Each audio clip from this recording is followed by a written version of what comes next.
నడకతో ఎన్నో అనారోగ్యాలను రాకుండా నివారించడం, వచ్చిన వాటిని నియంత్రించడం సాధ్యమవుతుంది.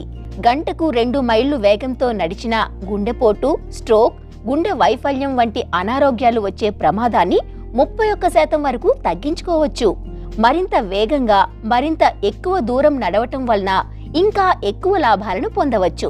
రోజుకు అరగంట పాటు నడిచే మహిళలలో స్ట్రోక్ వచ్చే ప్రమాదం 20 నుంచి 40% వరకు తగ్గుతుందట. వేగంగా నడిచే బ్రిస్క్ వాకింగ్ గుండెకు మేలు చేసే కార్డియోగా పనిచేస్తుంది. అధిక రక్తపోటు, అధిక కొలెస్ట్రాల్, మధుమేహం వచ్చే ప్రమాదాన్ని ఇది నివారిస్తుంది.